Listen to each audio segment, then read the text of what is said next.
Hello बच्चों, good evening. आज मैं क्लास सेवेंथ की इंग्लिश की बुक का पहला लेसन, पहले पोएम है बहुत अच्छी सी सिंपैथी, जिसे लेकर आया हूँ। मैं राकेश रंजन उपाध्याय, मिडिल स्कूल रसेन, जिला बक्सर में कार्यरत हूँ और मैं ये लेसन आप सभी के लिए लेकर आया हूँ।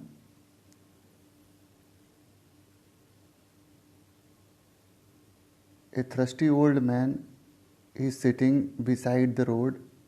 He says, "Water, water, water." Suraj and Ravi are friends.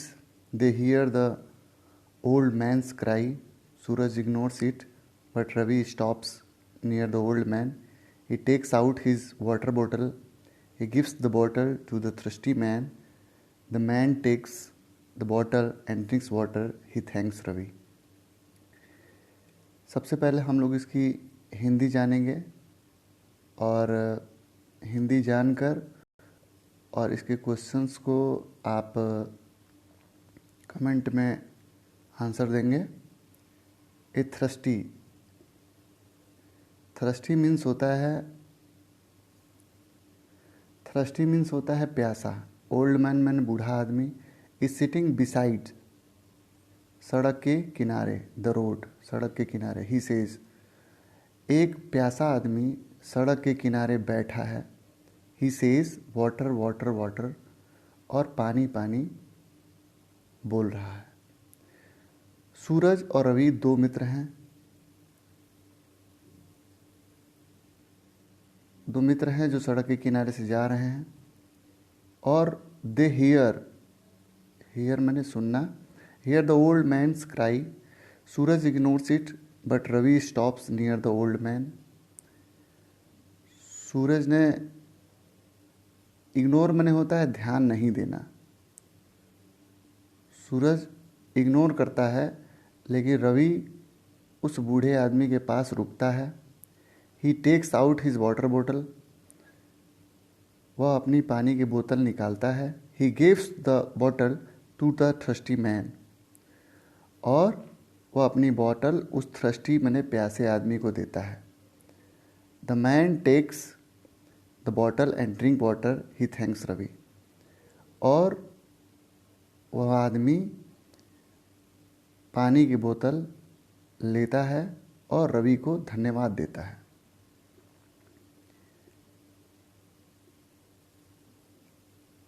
अब यहाँ पर प्रश्न है, why does Ravi stop near the thirsty man. Ravi उस प्यासे आदमी के पास क्यों रुका? इसका आंसर आप लोग हमें इंग्लिश में वाई डज ये याद रखेंगे कि जिस टेंस में क्वेश्चन पूछ रहा है उसका ध्यान रखेंगे और इंग्लिश में आंसर देंगे।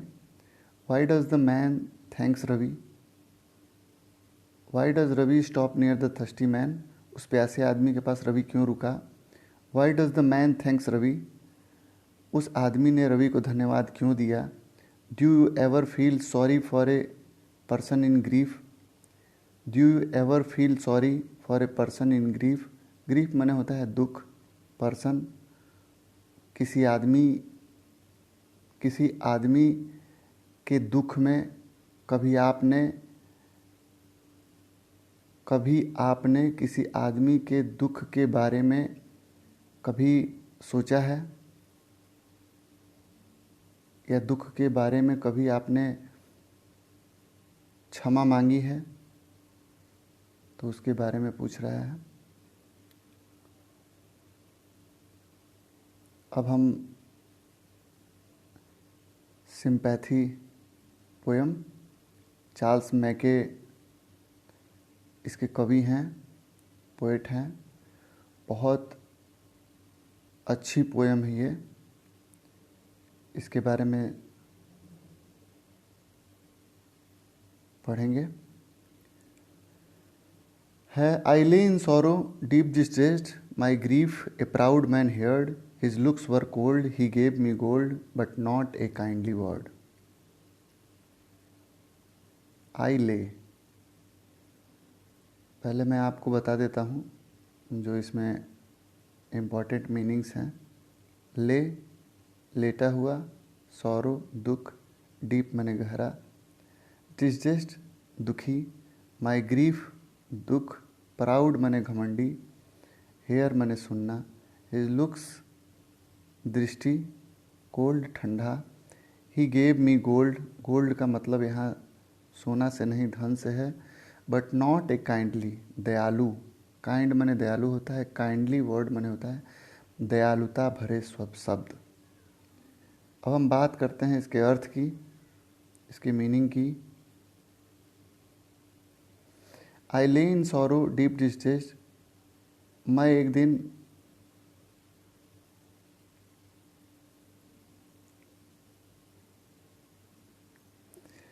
आई lay in sorrow deep distress, मैं एक बार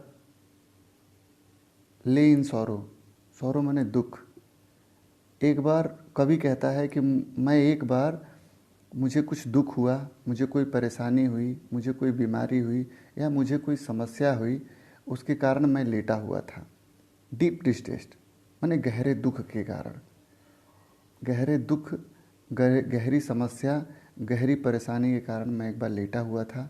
माई grief a proud man heard, तो मेरे इस दर्द को एक घमंडी आदमी ने सुना, यानी कि मेरे इस दर्द को एक घमंडी व्यक्ति ने सुना, जिसको अपने पैसे का घमंड था। हिज लुक्स वर कोल्ड, वह मेरे पास आया, ही गेव मी गोल्ड, वह मेरे पास आया, उसकी आंखों में ठंडक थी, शांति थी, मेरे प्रति दया थी। ही गेव्स मी गोल्ड, उसने मुझे धन दिया, but not a kindly word, लेकिन उसने मुझे एक भी दयालुता भरे शब्द नहीं कहे। यानी उसने मुझे ये दयालु माने उसने मुझे कोई भी ऐसी बात नहीं कही जिससे कि मुझे माने सुकून मिलता, या मुझे उसने ऐसी कोई बात नहीं कही जो मुझे राहत पहुंचाती। उसने मुझे पैसे दिए जिसकी मुझे आवश्यकता थी, बहुत आवश्यकता थी, उसने मुझे दिए। My sorrow past I paid him back the gold he gave to me. My sorrow past, मेरा दुख बीत गया, सॉरो मन दुख, पास्ट में बीत गया, मेरा दुख बीत गया। आई पेड हिम बैक, पेड मैंने चुकाना, मैंने उसका जो धन लिया था, जो उसने मुझे धन दिया था, यहाँ गोल्ड का मीन्स धन से था। आई पेड हिम बैक, मैंने उसे चुकता कर दिया। The gold he gave to me, gold का मतलब यहाँ धन से है, जो धन उसने मुझे दिया था मैंने उसे चुकता कर दिया। Then stood erect and spake my thanks, और फिर मैं उसके सामने तन कर खड़ा रहा। तन के खड़ा का मतलब कि तन के खड़ा का मतलब कि उसके सामने मैं झुका नहीं। उसने जो मुझे दिया था, क्योंकि मैंने उसे लौटा दिया, तो मुझे उसके सामने झुकने की कोई आवश्यकता नहीं समझ में आई। Then stood erect and spoke my thanks, और मैंने उसे धन्यवाद कहा। एंड ब्लेस्ड हिज चैरिटी, और उसने जो ये दया वाला कार्य किया था, जो उसने मुझ पे दया दिखाई थी, जो उसने चैरिटी की थी, जो उसने एहसान किया था, मैंने उसकी ब्लेस किया, मैंने उसके लिए उसको धन्यवाद दिया। कभी कहता है कि I lay in want in grief and pain, दोबारा कभी दोबारा कहता है आई ले इन वांट, एक बार फिर मैं किसी चीज़ की चाह में, इन ग्रीफ दर्द में, ग्रीफ दुख में, एंड पेन मैंने दर्द में, ग्रीफ मैंने दुख, पेन मैंने दर्द, वांट मैंने चाह, ले मैंने लेटा था। एक बार फिर कभी कहता है कि मैं एक बार लेटा था, वांट किसी चीज़ की चाह में, इन ग्रीफ दर्द में, एंड पेन ग्रीफ दुख में, एंड पेन दर्द में। A poor man passed my way, और तभी एक गरीब आदमी, पुअर मैंने गरीब, मैन पास्ड माई वे, मेरे रास्ते से गुजरा।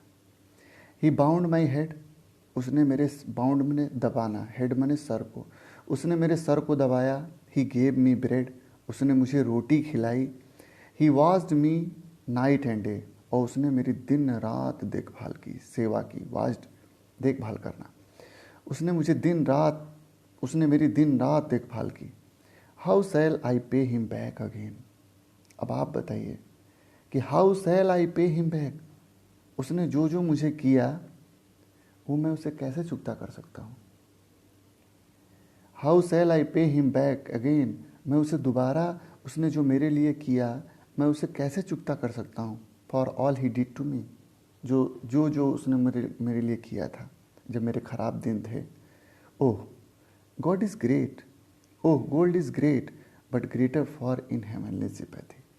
तो कवि ने कहा, हाँ सोने का महत्व है, धन का महत्व है, but greater for is heavenly sympathy, लेकिन जो सिंपैथी है, जो सहानुभूति है, वह दैवीय है। माने उसकी तुलना जो है वो अनमोल है, आप उसको लौटा नहीं सकते। अगर मान लीजिए कि आप दर्द में हैं, आप परेशानी में हैं, किसी ने आपको धन दिया, समय आया आपके पास पैसा हुआ, आपने उसको लौटा दिया। लेकिन अगर आपको कहीं से आपने किसी की सेवा कर दी, किसी की देखभाल कर दी, किसी को रोटी दाल खिला दिया, तो जब आप उसका दिन सुधरेगा या वो अच्छा आदमी हो गया या जब ठीक हो गया, तो क्या आपको रोटी दाल लेकर आएगा? क्या आपको कहेगा कि नहीं आप लेटिए मैं आपका सर दबा देता हूँ? नहीं। इसलिए कवि ने कहा है कि जो सिंपैथी है, जो दूसरे के प्रति सहानुभूति है, वह हेवनली है, माने दैवीय है, माने वो ऐसी चीज़ है कि स्वर्ग के समान। हेवनली माने स्वर्ग के समान, माने उसे हम लौटा नहीं सकते, उसे हम चुकता नहीं कर सकते, वो एक कर्ज की तरह है। इसलिए हमें कोई भी व्यक्ति जो इस तरह की समस्या से ग्रसित है, उसे पैसे से नहीं आकर हमें उसके साथ सहयोग भी करना चाहिए, उसकी सेवा करनी चाहिए, चाहे वो मेरे माँ बाप हों, चाहे वो हमारे सगे संबंधी हों, हमारे दोस्त मित्र हों। कभी जो चार्ल्स मैके हैं ना, उन्होंने इसे ही समझाने का प्रयास किया है। क्वेश्चन आंसर है इसके, उसे आपको कमेंट बॉक्स में बताना है कि who is I in the poem. इस पोएम में, इस कविता में आई कौन है, माने मैं किसको कौन कह रहा है। हु वाज इन सॉरो, कौन दुख में था। What did the proud man give to the poet, घमंडी आदमी ने पोएट कवि को क्या दिया, क्या किया था, कौन दुख में था। हु वाज इन सॉरो, कौन दुख में था। What did the proud man give to the poet, उस घमंडी व्यक्ति ने कवि को क्या दिया था। Who bound the head of the poet in hour of sorrow, दुख के समय किसने कवि का सिर दबाया था। विच इज़ ग्रेटर, गोल्ड और सिंपैथी। आपको बताना है कि कौन बड़ा है, धन या सहानुभूति। Thank you. आपको ये कैसा लगा कमेंट बॉक्स में लिखकर बताइएगा। Thank you very much.